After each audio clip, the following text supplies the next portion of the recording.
শত্রুরা পালিয়ে গেলেও এখনও পেছন থেকে দেশকে অস্থিতিশীল করার চেষ্টা করছে বলে অভিযোগ করেছেন বিএনপি মহাসচিব মির্জা ফখরুল ইসলাম আলমগীর। অন্তর্বর্তী সরকারকে কোনোভাবেই ব্যর্থ হতে দেয়া যাবে না জানিয়ে সবাইকে সজাগ থাকার আহ্বানও জানান তিনি। বিকেলে রাজধানী গুলশানে তারেক রহমানকে নিয়ে লেখা একটি বইয়ের প্রকাশনা অনুষ্ঠানে বিএনপি মহাসচিব জানান, নির্বাচিত সরকার ছাড়া দেশের বিদ্যমান সমস্যা সমাধান হবে না। আরও জানাচ্ছেন হুমায়ুন কবির। যুক্তরাষ্ট্রের নিউ ইয়র্ক থেকে প্রকাশিত বিএনপির ভারপ্রাপ্ত চেয়ারম্যান জনাব তারেক রহমানের জীবন ও চিন্তাধারা নিয়ে মোহাম্মদ জয়নাল আবদিনের লেখা গ্রন্থের প্রকাশনা অনুষ্ঠানে অংশ নেন বিশিষ্টজনেরা। অংশ নেন বিএনপি মহাসচিব মির্জা ফখরুল ইসলাম আলমগীর সহ দলটির সিনিয়র নেতারা। এই সময় বাংলাদেশের রাজনৈতিক প্রেক্ষাপট ও ছাত্র জনতার জুলাই আগস্টের বিপ্লবে তারেক রহমানের অবদানের কথা তুলে ধরেন বক্তারা। In my lifetime, I saw him. I am sure that Tareq Rahman is going to be the next Prime Minister of Bangladesh. বিভিন্ন মামলায় তাকে জড়িয়ে দেশ ছাড়তে বাধ্য করা হয়েছিল। তিনি এখনো বিদেশেই আছেন। আমরা সবাই আন্তরিকভাবে আশা করছি তারেক রহমান অচিরেই দেশে ফিরে আসবেন।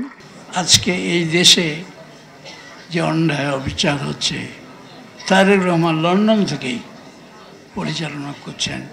কি করে এগুলো দূর করে দিয়ে বাংলাদেশকে একটা আদর্শ গণতান্ত্রিক দেশ হিসেবে আমরা তৈরি করে যেতে পারি।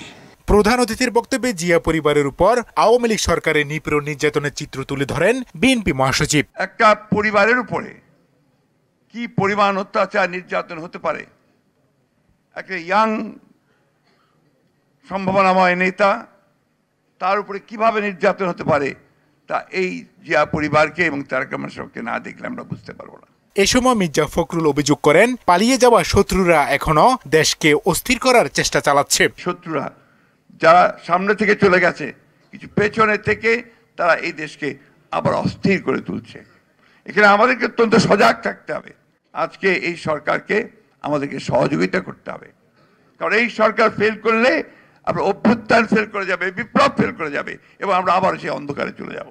কোমলমতি ছাত্রদেরকে ধ্বংসাত্মক কার্যকলাপ থেকে ফিরিয়ে আসার আহ্বানও জানান বিএনপি মহাসচিব। আজকে যে সমস্ত আমাদের কোমলমতি বালকেরা, ছাত্ররা, তারা যে সমস্ত কাজ করছে, এখান থেকে বেরিয়ে আসতে হবে। হুমায়ুন কবির, মোহনা সংবাদ, ঢাকা। সরকার